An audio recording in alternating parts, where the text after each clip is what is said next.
Perfect. I was just going to ask about recording. My name is Cody Lonning. I'm here to introduce our speaker. I'm one of Ruby's co-founders and our acting research director. Really excited today to have our own Sage Ellington Lawrence, good friend of mine and somebody who was in very early at the beginning of Ruby, has been really a fantastic partner. He's going to talk about some of his research for rural campaigns that I think was really groundbreaking and really instrumental in sort of guiding our own research into similar stuff. Sage got his start working on campaigns in the community where he grew up in Eastern Washington, very close to where I grew up, and has worked as an organizer and campaign manager in rural areas for the past 6 years. Most recently, he served as the Western Pennsylvania Regional Organizing Director for the Pennsylvania Democrats, where he helped Senator John Fetterman increase support in rural areas by 2.4% from Biden's 2020 numbers. So real big victory, as I think we're all aware there. Sage was a key part of that. So I'm gonna turn it over to Sage. I know we're all very excited to hear about his research and just his wisdom from these years of working experience. Appreciate it, Sage. Welcome. Awesome. Thank you, Cody. Really appreciate the introduction. I'll talk for about like 25-ish minutes and then plan to open it up for Q&As. So excited to hear questions from folks then. But yeah, thank you, Ruby folks, for letting me talk to you all. Like Cody said, I've had the pleasure of being on the board the last year or so, and I've really enjoyed being a part of all the awesome work that Ruby does. And I'll say I'm presenting, as you said, on the Rural Campaigns Guidebook. So this is a document pulling together a bunch of best practices for candidates running in rural and small town areas, and focused on how can Democrats run really effective campaigns. And so before I dive in, I'll just say this is something I'm really passionate about, excited to be talking with you all about. I got my start, like Cody said, organizing in Eastern Washington. I know also how hard this work can be. The low point for me was probably when I was calling volunteers out of a McDonald's in Newport, Washington. And this woman started yelling at me so badly that I did start crying a little bit in the back of McDonald's. But I have since rallied, and that's just to say it's hard and sometimes thankless work, but there's so many great people out there doing it, and so it's wonderful to get to kind of share the best practices that I've gleaned working on this in this space. And I think the hopeful thing is there's a lot to be hopeful for. There's a ton of voters out there that really are up for grabs, that are open to voting if we put in the work and run effective campaigns that connect with them and help rebuild trust in rural areas. So with that, just for a quick kind of overview, I'll talk about my methods behind the guidebook and then why these campaigns matter, and jump into the full kind of meat of the report. And I'll say, actually, Jackie or Cody, could we throw the link into the chat for the actual guidebook? So like I said, they're just going back. The guidebook, there's kind of a screenshot of it, is out there. You're welcome to take a look at it. Hopefully it's helpful for folks. And then share around if there's any candidates that are thinking about how to run in their districts. The goal is for it to serve as a resource for as many folks as it's helpful for. So the key kind of takeaways that I'll keep coming back to throughout the report are that really candidates are effective when they identify who is winnable and trying to be more imaginative and expand the electorate and who can win. Thinking about Senator Raphael Warnock in Georgia, did a really good job of identifying rural folks of color in Georgia that hadn't been engaged in the past and really turning them out to vote. And then from that, communicating to those voters that we see and respect you and that we are fighting for you. I think those two pieces are a lot of the effective messaging really hit at both of those. And then after identifying who that winning coalition is, communicating effectively to them, building a distinct brand as a candidate. So John Tester is someone who does this really well, but I think honestly, all of the rural Democrats that are notable in my mind have done a good job of creating their own brand for themselves that differentiates them. And so I'll talk through how to effectively do that. So the recommendations in the report for the methods, are pulled from, I was doing a master's in public policy last year and did research to kind of glean these results. Started with a bunch of interviews of national, state level folks, and then a round of interviews in rural Oregon. My grandpa was nice enough to let me drive to Lakeview, Oregon in the South and talk to his rancher friends, and then a bunch of other folks in pockets around rural Oregon. And then in addition to that, did a review of all the kind of literature in this space from organizations like Ruby and ruralorganizing.org, different books that are written on this and sociological reports around rural voters to figure out, okay, what are the best practices in this space, and condense that down into this guidebook for folks. I won't spend too much time on the actual kind of issue around what has driven Democrats away from, or what has driven rural voters away from Democrats. There's probably something a lot of you are really familiar with. But the key thing is that folks feel really left behind. If that's economically with wage stagnation or declining infrastructure, loss of social services, but also culturally feeling that they're kind of looked down upon by urban elite. And that has really fueled this idea of rural resentment, that people are, that the politicians are really beholden to some other group. And so even if somebody comes into the community, starts listening to voters, at the end of the day, they're going to go back and they're going to be beholden to some other group. And then they're going to use government to kind of impose their will on rural communities. And that's really been directed towards Democrats, as they're seen as the party of more urban voters. So that, in thinking through why these local elections matter, really at the end of the day, the only way we're going to be able to rebuild trust is by communicating that, again, we see you and that we are fighting for you. And local candidates are really the best positioned to make that effectively. And campaigns are the time when you can really resonate with folks. So people connect with people. Unmuted, can we, oh no, you get that? All right, we're good. Sorry, folks, if everyone else could hear that. But so like I said, the elections are the time where you can really communicate effectively with people. Folks kind of check into politics during elections. And they also allow opportunities to organize year round. So if you're working with the county chair, any of you are working with county committees, you know that when there's folks on the ballot in odd years for local office, it really helps the community organize around that and build for long-term support. That is also what the right's done really effectively, is do this kind of year-round organizing. And so local elections are really key to that. And the last thing is that candidates running for local office have kind of different incentives than somebody running at the top of the ticket. So if you're a senator or governor, you just need to get 50+1% of the vote. You can really rely on driving up support in urban areas. And there's not that same urgency to really have a message that resonates with folks in rural communities. Whereas if you're in a district where it's predominantly rural, then obviously your only path to victory is really to focus on connecting with those folks.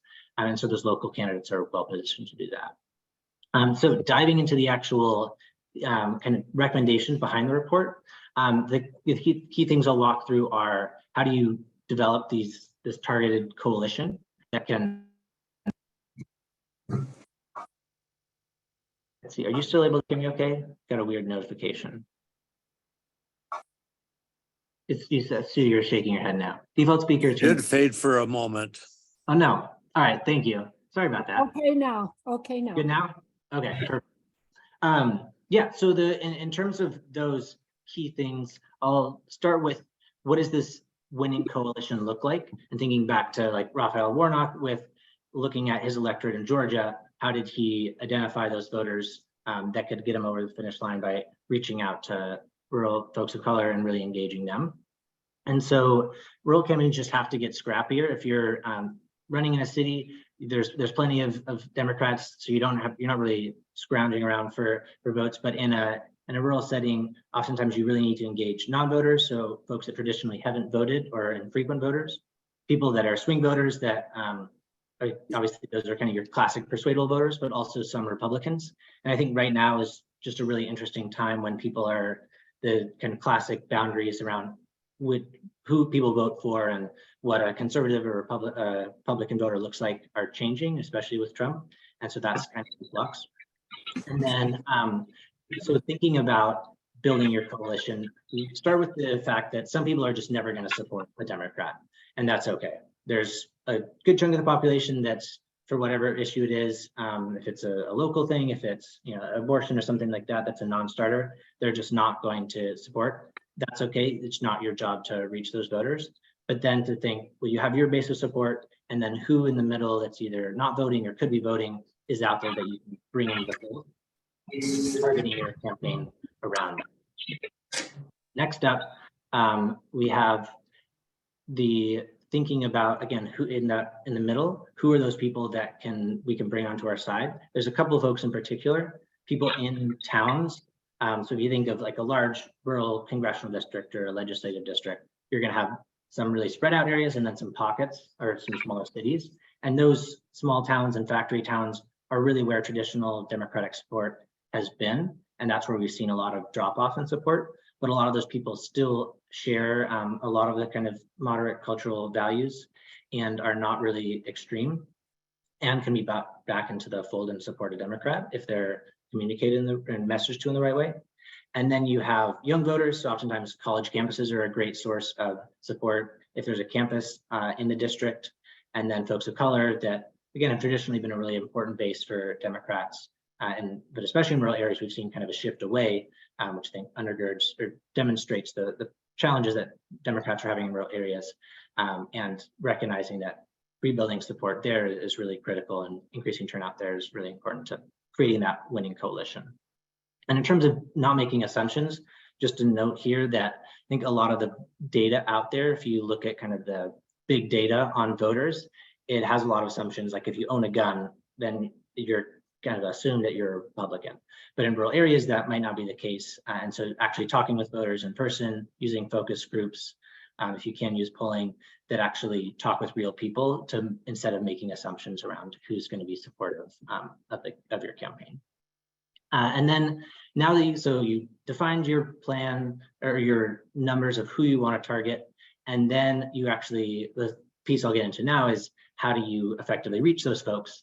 And I think the piece that's important here is you want to make sure that you're actually talking to them if you're going out in person on the doors, and that your ads, in terms of where you're spending ad dollars, where you're, what news outlets you're talking to, you're making sure that aligns with the voters that you're trying to reach, and then making sure that your message resonates with those folks. So figure out who is the winning coalition you want to bring together, then how are you going to reach them, then draft your message to really resonate with them. So just kind of a scenario that can be helpful to think through is if you're running, let's say you're running for state legislature and there's 1,000 or 10,000 voters in the district. Last cycle, 6,000 folks voted, so 60% turnout, but 60% of those that voted for the Republican. If you, as a Democratic candidate, are trying to win, there's lots of different pathways you could envision regaining support to reach your needed votes of like 50+1% of the vote. But one path could be you increase turnout by 1,000 votes. That's very ambitious, but for ease of math, let's say you do that, and then you get 10% of folks who voted for the Republican last cycle. You could even further break that down and say 40% of them are not going to budge, but we think the more moderate folks, we can get 20% of them, and then there's swing voters, we can get another 20% of them. So thinking through how do you break apart the populace into targeting a winning coalition there. So with that kind of lends to this question of, well, how do you effectively message to them? And really want to center the question I think that's really helpful to keep asking is, how do you communicate that we see and respect you and that we are fighting for you? And these two pieces that I'll talk about are leaning on progressive populism and then using language that connects with folks in the middle. And the first one really centers to this question of, are we fighting for you? So if you think about communicating to folks in rural areas that you're on their side and you're going to champion their interests, there's a lot of variation in rural districts. I'm sure you all know this, not like one kind of classic rural voter. They're very distinct, but folks tend to be more distrustful of government and large corporations, and probably for good reason, because a lot of infrastructure is ailing and a lot of things like monopolies have burned rural communities. So it makes sense that they'd be distrustful. So as a candidate, really calling out the brokenness of our system, and then calling for the need to have somebody to champion working people and working people's interests. And this is where the kind of progressive populism versus more conservative populism really comes into play, is not just saying that the system is broken and that we should give up on it, but that government can be part of the solution if we come together to solve it, and we can reinvest in our economy, we can rebuild social services and infrastructure. And the group that I think of here, a helpful distinction is like Bernie Sanders supporters versus Trump supporters. And in 2016, I know in my hometown, Eastern Washington, I had a bunch of friends who were pretty excited about both candidates because they felt like the system was, broken and needed to be shaken up. And so recognizing that you can lean on that populism, but how do you do it in a way that really centers progressive policies as a way to rebuild the systems that have been broken. And I think the piece that I've kind of grown in the last year and seen work well is you can't just say, okay, yeah, the system's broken, here's what's wrong with it, I'm going to fix it. You have to give people a reason for why your campaign or why this time would be different. And I think actually calling out the fact that campaigns in some ways are a game, or that it's like politics is this whole like crazy math equation. And there are sides. In a lot of ways, it is like a sport. People recognize that. And when you call that out and say, I want you on my team, and you name that I'm investing in reaching these rural voters because I think you can be I want you to be a part of this broader constituency that will advance these economic interests that we all agree we need to advance. That can be really effective. And a clear way to do that is around the race class narrative. So this idea that folks in the race has been used to divide communities, especially in rural areas, has been used to stoke fear and division. And that's because kind of economic elite are trying to divide working people, and that we can come together across those divides to then advance our shared economic interests. And I think an example of somebody who did that really well, and I saw this in Pennsylvania, was John Fetterman. His campaign slogan was actually every county, every vote. And at first that almost seems like insidery politics, like he's saying openly that my strategy is going to be to go out to each county to get everybody's vote. But I think why that was so effective is that he was clearly stating that my theory of change is we can advance these progressive policies that he's talking about, but we can only do it if we build a strong enough coalition. And I think that the folks in rural Pennsylvania are an important part of that coalition. I want them to be on our team. And we can together, if we build this coalition, we can then go forth and enact these progressive policies. So that makes sense to kind of elicit. It's not just that you're talking about progressive policies as a thing that you can pass to advance the interests of the community, but then also going forward, outlining how the community can be a part of that solution. So then next piece is looking at how to actually message that effectively. And so this is where language, I think, is really important, and thinking back to this idea that not just we are fighting for you, but also we see and respect you. And so recognizing that most people have a mix of worldviews and policy preferences, and they don't have just one kind of like standard policy preference. And so rural voters in particular have this kind of range of positions. And so you can focus on that with your messaging and making sure that it reaches everybody. So a way to do that effectively is, it doesn't mean that you're moderating your position. So it's not that you're going to the middle. It's that you're talking about what you're going to do to advance the interests of the community through the lens of language that people connect with in their day-to-day lives. So for instance, centering, if you're talking about healthcare, how does healthcare directly impact the community and the hospital down the road, or the jobs that are created by that? And likewise, avoiding buzzwords that really make people kind of align with, like, are you on my side or on the other side? When you use those words, it really pushes people to one side, but instead just describing the shared values that you have, and then again, centering their experience, that helps to effectively overcome these kind of partisan lines that have been drawn, and develop a message that's going to resonate with folks. And then the last piece is thinking about moral foundations. And so this is, I won't go too into the weeds on this, but the idea is that we have these different value systems for how we evaluate and what's right in the world. And someone who did this really well was, I think, Pete Buttigieg in his campaign talked a lot about freedom. And if it was talking about healthcare or education or wages, really highlighted the impact of those on our freedoms. And in doing so, didn't frame it in a more classically liberal lens that might not be that persuasive to somebody in a rural community, but in through language that appealed to kind of the way they see the world. So just to recap, like people have these mixed moral systems, and finding language that's going to meet them where they're at, rather than trying to get them, dragging them to some kind of more liberal view of why that policy is the right one. And then the last thing, here's just a quote. So this is somebody who, as a state representative, was talking about hospitals as a jobs issue. You could talk about hospitals as something that's like the right thing to do for, it's fair, it's just, but you could also talk about it as a way to improve access to jobs in the community. The final piece that I'll touch on is this idea of how do you actually build a unique brand. So I think it's maybe intuitive, but like I said, if you think of all the Democrats that really stood out as effective rural Democrats, they've differentiated themselves. They've had this kind of larger than life brand. And so like John Tester in Montana, even a few about them like Joe Manchin in West Virginia, they're very like differentiated. And in doing that, I think what they've done effectively is they've had a unique story that they told, and they tie that to what it is that their values are.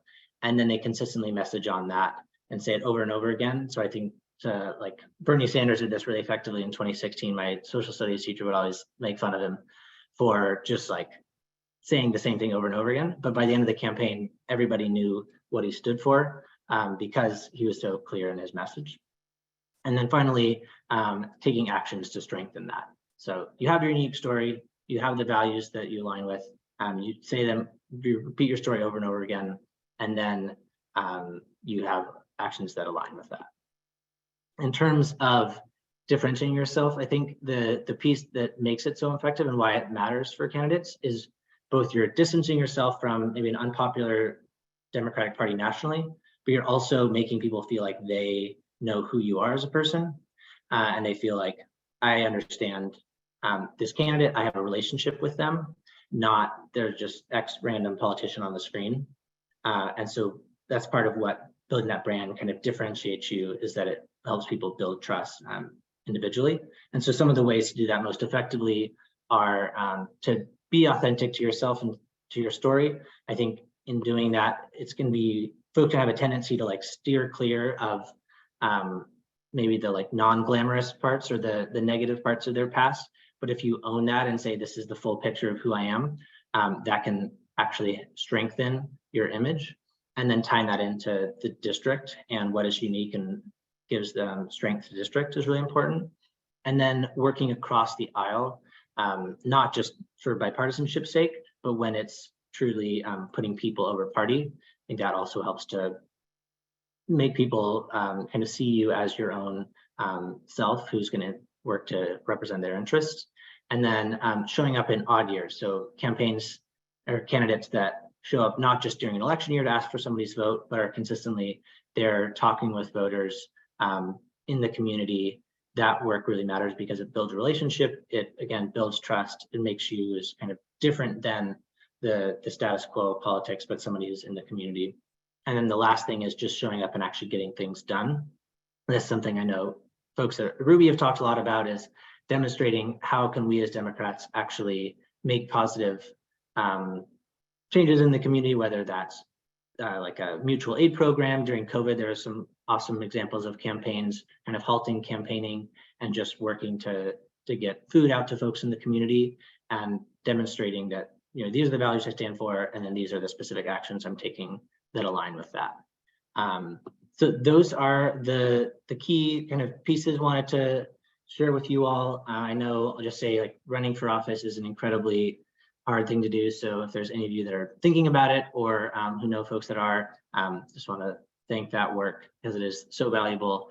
Like I said, I think that's one of the best ways that we can directly move the needle and rebuild trust in communities is by actually showing up and talking with folks before an election and during elections. So with that, I will hand it over to you, Cody, and we can open up for questions. Yeah, thanks a lot, Sage. I'm sorry, I lost my internet connection at some point in there, and so I had to switch over to my phone. I think we've got before I lost my connection, I saw that we did have some questions in the chat. Sage, are you able to see those? I think they disappeared for me. But folks, you should feel free to put your questions in the chat. We've got a lot of folks in the room. But if any of you want to come off mute, please raise your hand. And Sage can call on you, and then you can come off mute and ask your question that way if you prefer, or in the chat is fine as well. But Sage, I'll let you maybe look at some of those earlier questions in the chat. Sure. I'm seeing, I see the top one is, or the most recent one, Medicaid expansion was approved by a ballot initiated in my state. The Missouri Supreme Court voted unanimously to keep it in place. However, it continues to be attacked by legislators. How can we get the supermajority legislator to leave it alone? That is, Terry, great question. I don't know if there's I imagine that Republicans are going to continue to attack it but it's awesome that there's like very clearly popular support for it. So that is a great example of constituents wanting a progressive policy, even though I think the assumption is that Missouri is going to be a more conservative state. So yeah, great example of that. Let's see. Yeah, I would say if folks want to re-up their questions, just because there's like 50, I am having a hard time sorting through all these. So I'd say go ahead and raise your hand if there's something that folks want to ask. All right, who do we have? Sarah, do you want to go ahead? Yes, thank you. I'm very excited. I'm a campaign manager for a woman running for local office here in upstate New York. So it's the way the district is, it's a little bit of the inner city, and then there's a kind of like a rural Alaska big portion of it. So it's rural, but also, you know, some walkable parts. And so one of the things that I'm curious about is the Democrats building trust in rural areas. So how much do this, especially here on the slide, get things done for the community, right? You spend campaign resources doing things that are building trust and like building that brand and authenticity brand, but you're not getting the data of like votes that you're reaching, right? Versus, you know, go knock on doors as much as possible and kind of like do the math. So I'm kind of looking for advice on what's that balance, because you're a Democrat running in like a local area, you're gonna maybe need a little bit more. That would really help me with your advice. Yeah, no, that's a great question. The first thing that comes to mind is to try to like pair the two, so it's not an either or situation. Okay. And if that's like, if there's a trash, like a park that could use a trash cleanup, you could do a trash cleanup and then as a canvas launch at the same time. And then while you're out there talking to voters, say, you know, we just did a trash cleanup, you know, candidate so-and-so is out there actually picking up trash right now down the road. We're out here talking about if that plays into the kind of narrative that you're trying to talk. So if there's like a local environmental issue on the ballot, you can talk about how they're really committed to advancing kind of environmental sustainability in the community. As an example, they're down the road right now working on that. And then also bring that into your field plan. So I think kind of combining I think doing good in the community is always great, but it should, like you said, align with either the strategic vision of the campaign or like the actual values. I think it's probably worth making sure that volunteering activity is not just some random activity, but it's tied into like the core issues of the campaign. And that way it's building on that kind of brand and that entrenches that image. Okay, thank you. That's helpful. Yeah. Let's see. The next one I saw was from Rick Marks. Yes, from rural Wisconsin. Yeah. I'm just wondering if we have a clearinghouse developed of every state and what they're doing with the rural initiative, I can give an example of Wisconsin. We developed a rural caucus, and that rural caucus is gathering together, and we try to plan some rural events. We have a very large gathering on a farm field with 40,000 people attending every summer. And we brought in a lot of our candidates and things like that. I was recently on a call with Sheboygan County out of Michigan, and they also had a similar organization too. I'm sure that there's other ones, and if we could get a clearinghouse, you know, a web page or something with all the links of all of us, we don't have to reinvent the wheel. We can create something local, share it, success, things to improve. It would just seem to be a great resource. Along with this, I know there's a book that's been published in Wisconsin too, as far as rural backgrounds. And again, just to get all the literature out there, and you know, it would be just tremendous in regard to that. Yeah, no, that makes a ton of sense. And are you thinking the clearinghouse would feature like, you know, progressive organizing initiatives or different actions that people are taking that are helping to organize and build the progressive power in rural areas? Exactly. Again, ours is centered around the Democratic Party of Wisconsin. We're able to get some resources out of the party, you know, that helps us kind of go, but there are all kinds of great initiatives, but having that focus for rural, and I don't want to divide out our suburban or our rural people, but there's a divide. There's a difference, just like our, you know, the organization is defining. Everybody has poverty, but somebody pointed out to me, there's different poverty in an urban area compared to a rural area, or healthcare. You know, there's maybe an emergency room pretty close to you, but if you're in a rural area, you're 2 hours out. So, Yeah. you know, some of those things just to show the differences. And you hit on a lot of the key points that I'm hearing over and over again. You can't come around one time. You got to be building partnerships. You got to know who you are. You got to be, you know, ingrained in the community if you want to have that influence. Yeah. No, I think a resource like that makes a ton of sense. I know there's some groups out there that are trying to, yeah, kind of, I guess, collect those best practices. I think definitely like this space where people are talking about the work that they're doing is important. But I don't know like an individual one like website that has all those. Right. Movement Labs is another one that I'm involved with. It's on a national level. They're expanding, I think, to more and more states every year. But there's a lot of things out there, and just to begin to publish the books, you know, getting a listing. There's a lot of resources. We can't work in silos. We got to be in the rural areas. We can't have a silo on the farm. We got to have open fields and bunkers. Any of you that grew up in a rural area, you know what I mean by a bunker, not a silo anymore. Yeah. I know, I love that. I'll just share, there's the Rural Urban Bridge Initiative's website has a great resource page. So I will share that in the chat. And then let's jump, I can't see the next question. Was it Susan? Hi, yes, Susan LeBondabar from Swing Blue Alliance. I'm actually not in a rural area. I'm in a deep blue area. We have a program to reach out to help rural Democratic committees recruit volunteers. That's how I became aware of this. But I'm going to reference something that you say in your guidebook. You know, candidates. So basically, the problem is basically the inability to really have like a decent customer relationship management kind of system so that you can really map your relationships, because relationships are so key to organizing. So I see that you say candidates should look for ways to back up their words with actions, taking tangible steps.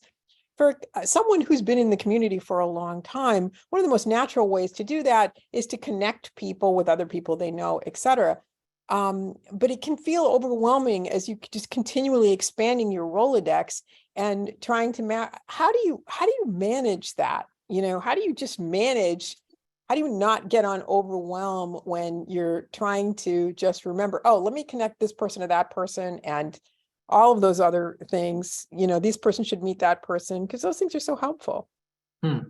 Yeah, you're saying, I guess, like a candidate that's running and they're kind of serving that organizer role in the community, and they know who's out there doing good work, and if you know somebody has this need, this is the person they should talk to. Yeah, that's good. I mean, I think I can think of a couple of candidates that do that kind of naturally, where that's very much their role, is they're like the connector in the community, and I think that is part of what makes them really effective. Is they know so-and-so like just lost their home and they need help. This is who they connect them to. Yeah, but that is a good question. I don't know how you'd kind of systemize that, but I think it definitely makes sense to think of that as another way to do good in the community. That's not like your classic joining the fire department or something, which is a great thing to do. But there's lots of more just off the cuff ways to be that person in the community that people trust. Awesome. And then we'll jump over to Judy. Hi, Oh yeah, I'm from Lindley. Livingston County. Sorry, Judy, just to cut you off. I will go back to you. I just saw Lindley put in the chat a really helpful thing about relational organizing tools. So you might want to check that out, Susan. Okay, Judy. Hi, I'm from Livingston County, Michigan. We have a number of candidates that run each time, but they have a lot of difficulty raising more than about $20,000 or more, and that's not enough to hire a campaign manager. Yet we have many, many people who give large amounts of money to national candidates or to candidates in other states. How can we persuade those people that they should give money in their own backyard, even though we're probably not going to win the first time around? Yeah, no, that is a really tough issue. I think that is maybe the central like challenge that rural campaigns face is having the resources to do this work. I think in terms of making that pitch, a couple things that have stood out. One is centering why the candidate is running, if it's more than just to win on election day. So for instance, if somebody's running for school board and they really want to start a conversation around I'm trying to think, I guess, like access to sex ed classes, and that they have like a personal story, they have a kid who's in the schools, and this is a really personal issue to them. And the reason they're running is not just to win and get on the school board, but it's also to start a conversation about this very specific issue. If you can frame their campaign, or if the person trying to, talking to a donor can frame their campaign as more than just success, doesn't just look like winning on election day, it looks like getting enough money to run ads to pressure the incumbent to change their positions on this. I think that can reframe what success looks like for those candidates, so they can still bring in money, they can still run just have the resources to run their campaign, but they're not trying to talk to a donor and say, well, I can close this 20-point gap this year, when that is a hard sell and people might be less likely to support that. So that's one, is like focus on what is the like tangible success that the candidate's looking for this cycle, not just the long-term trying to rebuild support for eventually winning down the road. And then the other is making an argument for why local candidates are really helpful for folks at the top of the ticket. So if you're really worried about, in Pennsylvania, you're really worried about John Fetterman and his campaign for state senate, you should want to support the person running for state legislature, the person running for county commissioner, because they're going to be a trusted person on the ground. Kind of as I mentioned, they serve as that trusted spokesperson for the Democratic brand as a whole. And so I think I don't know how well this message resonates with some of those bigger donors, but in my mind, they should be giving money to these local candidates because they're the ones on the ground talking about Democratic issues. I think that can be an effective argument. Hope that helps. Yeah. Libby? Yeah, so hi, I'm a political consultant. I work out of Albany, New York, and I do some rural stuff as well as other non-rural. My question to you is, have you had any experience or any insight around running judicial candidates, Democrats, in a rural setting? I'm doing a town justice race in Saugerties.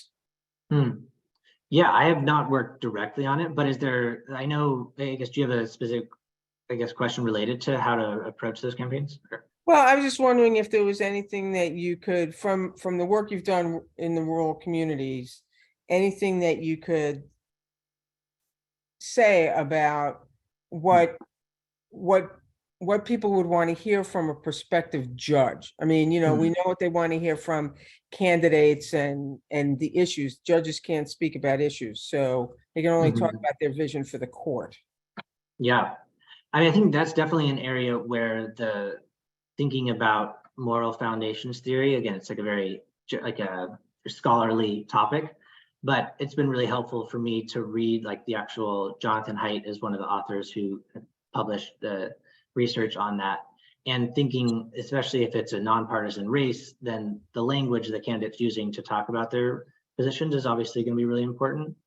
And if you can think about framing an argument around, like, let's say, reducing recidivism and trying to have like a less punitive system, you can talk about that using values of, I guess, I don't know, like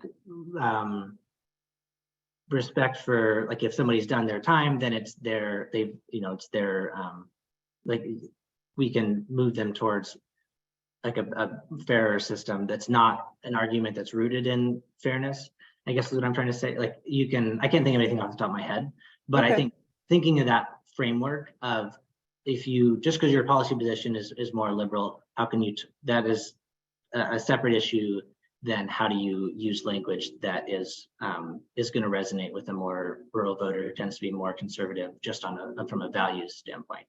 Okay. Thinking about that. Yeah. Thank you. And Tom?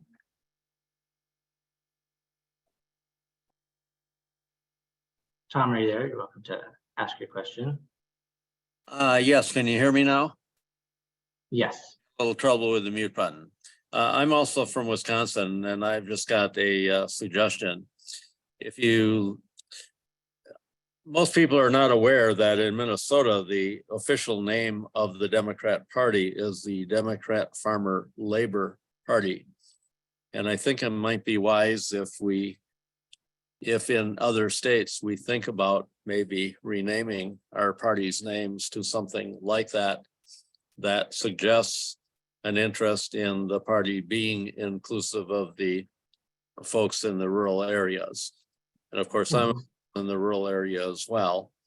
And of course, and by the way, Hubert Humphrey was one of the people involved in getting the name changed to that, to what it is in Minnesota. And Minnesota has been a strong Democrat state. Yeah. No, well, congrats on the big win last night. That is awesome to see, the judges race. But I think that's definitely I think North Dakota maybe is the other state that also has a similar name that's not just Democratic Party, but it's Democrats and Farmers and Labor. And I think, I don't know how easy it would be to actually like mobilize support for state parties to change their name. But I think if the actual, my guess perspective is, if as long as we're continuing to fight for progressive policies, like whatever name is going to get the most support makes sense. Although I could see concern that if you have all these different states with different names, then that weakens the national brand. And does that make it harder to build kind of a cohesive national investment in rural communities? But I think it's definitely worth thinking about. Well, I certainly agree that just changing a name itself won't be significant if the party is not actually serving the people that its name implies that it suggests. So that's number one. But True. But sometimes the name can help as well. Yeah. Awesome. And Tammy, looks like you had a question.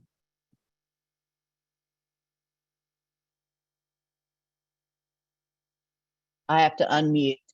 All Can good. you- Yeah. I live in Texas, in a small rural East Texas county. And just some of the things that we go through daily, are dealing with Proud Boys, dealing with rabid Trumpsters, dealing with the Democrats. When they become vocal, the locals start attacking their businesses. This is a community of very rural, where city council matters, where every dime that we get is controlled by the Republican Party. So we are now becoming more vocal in our newspapers, telling them what Democrats do instead of letting the Republican Party tell us what we think. This is what we do. And reaching out, with phone calls, because the population here changes their phone numbers so frequently, you can't work with those phone numbers. You can't work with the internet. You have to walk your county and you have to build those relationships. But I'm a county chair, Democratic Party chair, and your chair is who helps you with your campaigns. When I get a candidate, I work with them like they're part of my family, you know, because I have to believe in our candidate in order to communicate why I think they really, really matter. So when you say things about, you know, what's right in our county, that's what we have to focus on. We try not to focus on what's wrong, because you could go on all day and everybody knows it anyway. But what's right. So the more here in rural Texas, because we don't have a hospital, because we don't have an emergency room, because we have to drive 2 hours to a doctor, we are social workers. We go through there connecting people with services, you know, or with information, because it's a predominantly older county who don't know how to use the internet, who don't know how to do all these things. So here in small town Texas, any ideas that the urban community has won't work, because it's a totally different mentality. You can go into $200,000 homes on one street, go a quarter of a mile down the road, and you're in abject poverty, because we don't have ordinances, city ordinances. We're all together. So it makes you have to be swift on your feet and correct with your messaging, you know. And when I go in, before I do anything where I'm giving out numbers or information, I go to those public information acts to make sure the information I'm giving out is correct, because there's so much false information out there right now. And the research before you go out there with your campaign, make sure your research is correct, because you don't want to be giving as much false information as the other side is giving. Yeah. And I think to your point of like focusing on what's good in the community is so crucial. And it's something that a lot of campaign, especially more statewide campaigns, when they do talk about rural communities, is kind of focusing on what's wrong, and not uplifting all that's good in the community, and what the values that are important there, that are really just what I love about where I grew up, and it's why people want to live there. So yeah, definitely. Yeah. And just to let you know, Texas has had the rug pulled out from underneath their feet, because we are getting such attack of our civil rights, of our legal rights, of our court system, of our schools, of everything. So finding that what's right in the community is getting more and more difficult. Yeah. Up north, y'all sound great. Keep up the good work. Thank you. No, thank you for what you're doing there. It's so important. Okay, Jacqueline, it looks like you have a question. No, I don't have a question. I just wanted to share that I'm with the Missouri Democratic Party Rural Caucus, and we've taken some of Ruby's teachings, suggestions on your guidebooks, and we're having a forum. It's called Community Educational Forum, and it's a regional thing. We're going to have 5 or 6 counties involved. Have a forum. It reaches across the aisle. We'll be addressing issues that everyone is interested in. You know, we won't focus on just one, but the reception so far has just been awesome. And we're taking that community forum across the state to build capacity, harness that local power, because we have 18 counties that aren't even organized. So we need to let people know that we're here. We have this information, and so far it's worked out real well. But I wanted to let you know, your guidebooks that Ruby has really assisted us in creating this forum. That's so awesome. What did you say the name of the forum was again? It's called the Community Educational Forum. We did have it as a town hall, but we got some pushback. Messaging is everything. for some reason, town hall, I don't know what they pictured, debates, or I don't know. So we regrouped, and that's when we decided to call it Community Educational Forum. That's awesome. No, I love that. I think that shift makes, it feels a little bit more action oriented, which I think is really valuable. And to the point of, it's both, showing up and making people feel like you're listening is really important. But that was something that I heard when I was going around through rural Oregon, is that one of the senators there, Ron Wyden, he has been doing town halls in every county every year since he's been a senator, but people felt like it was nice that he showed up, but he wasn't really like doing any actionable steps when he was there listening to folks. And so, like you said, having it more action oriented or towards a specific issue is awesome. I love that. Well, and that's just it. You can look at the guidebook, and the guidebook doesn't work for everyone. It doesn't work for every state, doesn't work for every county. So we picked the different sections that does work for Missouri, that does, for the different counties. And then we customize it that way. So it's worked out really well. Yeah, no, that's awesome. Thank you for sharing that. And Leslie? Hi. So I'm in Kansas. I right on the state line, so I empathize with my Missouri neighbor.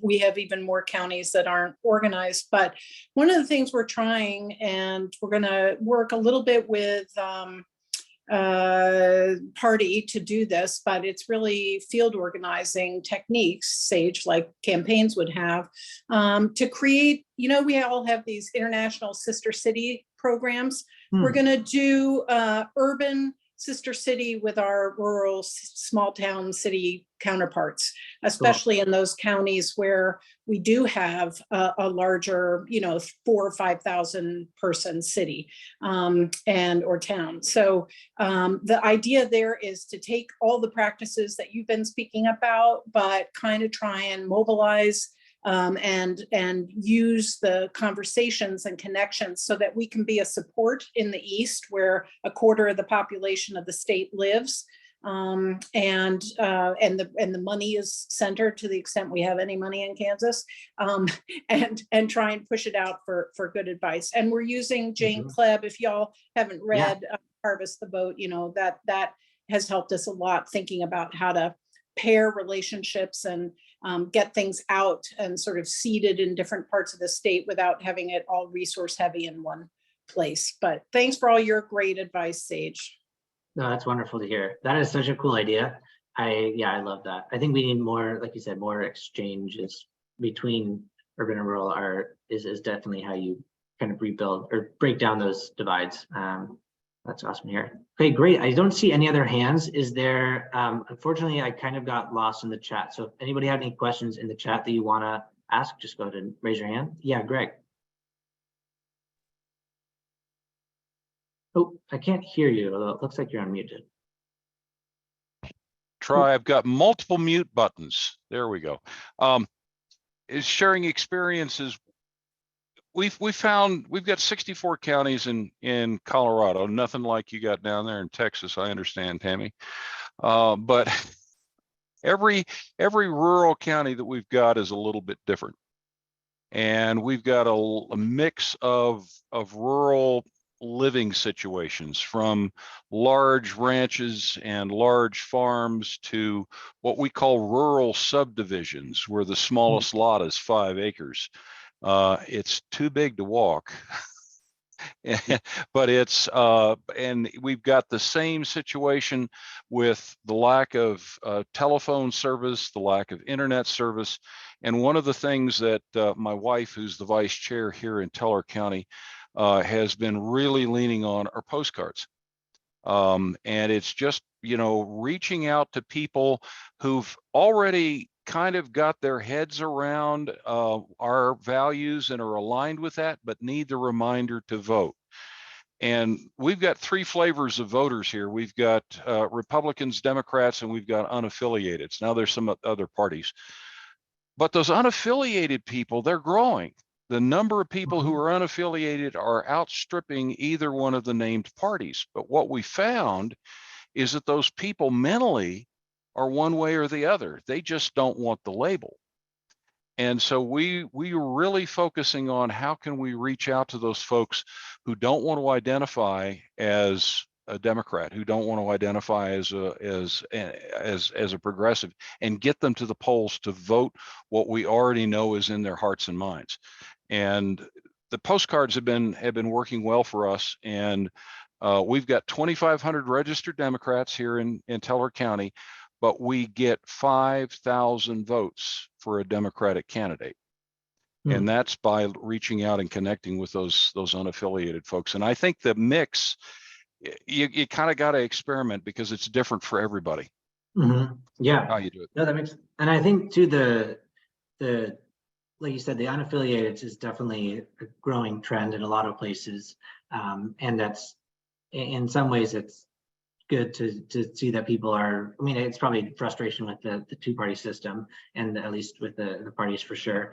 But that you're focusing on reaching those voters makes a ton of sense. And the one thing I guess that I think is important to try to find ways to, it sounds like you're also doing at the door conversations or stuff over the phone, but I think the value there is you get feedback from people. And so postcards can be a great way to remind people to vote, but then you're not hearing from somebody who maybe is registered as unaffiliated. You don't know if they are supporting Democrats or not. And so if you can have an in-person conversation or a conversation over the phone, then you can keep track in Vote Builder or another database. Okay, this person's on our side, or this person's a swing voter, and then go back and have a conversation kind of building on that. So I think that feedback of an in-person conversation is just really valuable to try to improve your data and figure out who to target moving forward. That's helpful. Okay, Anthony, yeah, welcome. Hey, Sage, I've been listening in on the phone. I was driving for most of the presentation, great discussion. A couple, if I could, a couple things sort of semi in response is one, in terms of the clearinghouse question that was asked a little while ago. There's a lot of groups trying to do that. Ruby tries to provide that function a bit. Another one that's new to that, but keep an eye on, I'd suggest everybody look in on, is No Democrat Left Behind. No Dem Left Behind, and they've started an ROCC, they call it their Rural Organizing Coordinated Committee. And what they're basically doing is trying to bring together practical, hands-on, effective strategies from all over the country. In fact, they had folks from Texas on last month talking about some really successful things. So if you don't already know No Dem Left Behind and their ROC, Rural Organizing Coordinating Campaign, check them out. They're one of the groups trying to serve that function. Also wanted to mention on the fundraising question, I think a lot of times in rural areas, you know, we don't have tons of wealth, but there are people with money, even in really small towns and rural areas. And I would just recommend from my own campaign, one strategy that's pretty effective is house parties, getting people you know to bring 2 or 3 dozen of their friends together, where you pitch yourself in your campaign. So it's kind of like a door knocking event. You're getting to meet people personally and win folks over.